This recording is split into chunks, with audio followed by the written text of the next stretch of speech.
പാട്ടൊക്കെ എഴുതി ഉണ്ടാക്കേ വയ്യ. നിങ്ങളറിയുന്ന പാട്ട് പാടി. ഇപ്പോൾ ഒക്കെ ഇതാണ് വേണ്ടത്. അറിയാവുന്ന പാട്ട് എന്ന് പറഞ്ഞു കഴിഞ്ഞാൽ പാട്ട് എഴുതിയ പേപ്പറൊക്കെ ഇവിടെ കുറേ കാണണം. ഞാൻ എഴുതി വെച്ചിട്ടാണ് ഞാൻ പാടാറ്. പക്ഷെ ബുക്കും ഇല്ല, ഒന്നുമില്ല, ഇപ്പം എല്ലാം പോയി. ഞാൻ വീട്ടിൽ നിന്നപ്പോൾ ഡയറിയൊക്കെ എടുത്തുകൊണ്ട് വരണമെന്ന് വിചാരിച്ചിട്ട് ഒരു 5-8 മിനിമം ഡയറി ഉണ്ടാവും വീട്ടിൽ. എൻ്റെ ഹസ്ബൻഡ് കൊണ്ടുവന്നതാണ്.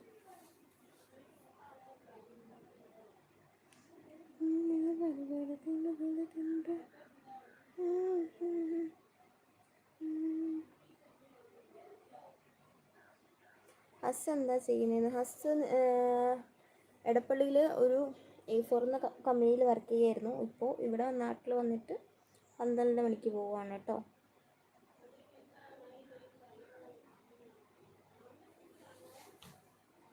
ചിന്നപ്പെൺ പെണ്ണല്ല എൻ്റെ പൂന്തോട്ടം. പഴയ വീടാണല്ലോ. അതെ അതെ അതെ, പഴയ വീടാണ് കേട്ടോ.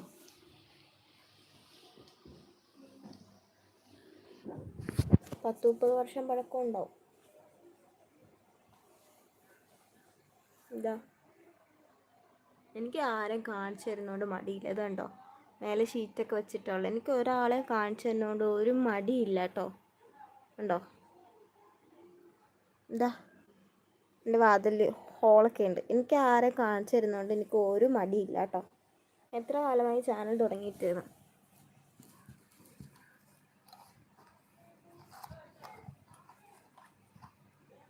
ചാനൽ തുടങ്ങിയിട്ടിപ്പോൾ 3 വർഷമായിട്ടുണ്ടോ. ഇൻഷാല്ലാ എല്ലാം ശരിയാ. ഞാൻ ഓർക്കുന്നുണ്ട് എൻ്റെ കാലിങ്ങനെ നീട്ടി വെച്ചപ്പോൾ എൻ്റെ കാലിലെന്തോ ഉടക്കുന്നേന്ന്. സാധനം അറിയോ? എന്താണെന്നറിയോ? എൻ്റെ പൂച്ചേൻ്റെയാ. ഉപയോഗിച്ചിട്ടില്ല, പുതിയതാ. ഇങ്ങനെ ജസ്റ്റ് ഇങ്ങനെ വടിച്ചിട്ട് ഇങ്ങനെ ക്ലിപ്പ് ചെയ്യില്ലേ, ആ സാധനം ഇത്. ഉപയോഗിച്ചിട്ടില്ല, പുതിയത്. ഞാൻ ഓൺലൈനിൽ നിന്ന് മേടിച്ചതാ. അതിനെന്താ മടി? അവനവൻ്റെ വീട് അവനവൻ സ്വർഗമാണ്. സത്യം പറഞ്ഞു കഴിഞ്ഞാൽ എൻ്റെ വീട്, ഇതെൻ്റെ ഹസ്ബൻഡിൻ്റെ വീടാണ്. ഞാൻ ലവ് മാരേജ് ആയിരുന്നു. ഒളിച്ചോടി വന്ന ഒരു പെണ്ണാണ് ഞാൻ. അന്ന് എന്നോട് ഹസ്ബൻഡ് എല്ലാം തുറന്നു പറഞ്ഞിരുന്നു. ഞാൻ ഹസ്ബൻഡിനെ നേരിട്ട് നേരെ കണ്ടിട്ടുണ്ടായിരുന്നില്ല. ഒളിച്ചോടാൻ വേണ്ടിയിട്ട് ഓടി കാറിൽ കയറുന്ന സമയത്ത് കാറിനുള്ളിൽ വെച്ചാണ് എൻ്റെ ഹസ്ബൻഡിനെ ആദ്യമായിട്ട് ഞാൻ കാണുന്നത്. നേരിട്ട് കണ്ടിട്ടില്ല. എൻ്റെ ചേച്ചിയുടെ കൂടെ പഠിച്ച ആളാണ് എറണാകുളത്ത്. പക്ഷെ ഞാൻ നേരിട്ട് കണ്ടിട്ടില്ല. വാട്സപ്പിൽ വീഡിയോ കോൾ ചെയ്ത് മാത്രമേ കണ്ടിട്ടുണ്ടായിരുന്നുള്ളൂ. അപ്പോൾ എന്നോട് ഹസ്ബൻഡ് പറഞ്ഞു, ഇപ്പോഴേ കല്യാണം കഴിക്കണോ, ഒരു വീടൊക്കെ നല്ലോണം വെച്ചിട്ട് പോരെ എന്നൊക്കെ ചോദിച്ചു. അപ്പോൾ 21 വയസ്സിൻ്റെ എന്തോ ഒരു സംഭവം പറഞ്ഞു. അങ്ങനെ ഞങ്ങൾ തീരുമാനിച്ചു, എന്നാലും ഓക്കെ. ഇവിടെ ഉമ്മയും പറഞ്ഞു, എടാ എന്നാലും അവളെ വിളിച്ചുകൊണ്ട് പോകുന്നില്ലെങ്കിൽ ഇനി ഇത്രയും ടൈം കഴിയൂലേ. അങ്ങനെ എന്നെ വിളിച്ചുകൊണ്ട് വന്നു. ഞാൻ ക്രിസ്ത്യാനിയായിരുന്നു, മുസ്ലിമായി, മൊബൈൽ പ്രണയമായിരുന്നു. അതെ അതെ അതെ അതെ അതെ. അപ്പോൾ എൻ്റെ വീടെന്ന് പറഞ്ഞു കഴിഞ്ഞാൽ ഇതിനേക്കാളും ചെറിയ വീടാണ്. അതെങ്ങനെ പറഞ്ഞു തരണ്ടേ എന്ന് വെച്ചാൽ എനിക്കറിയില്ല. ഒരു ബെഡ്റൂമും ഒരു ഹാള്, ഒരു അടുക്കള, ഇത് മാത്രമായിരുന്നു ഉണ്ടായിരുന്നത്.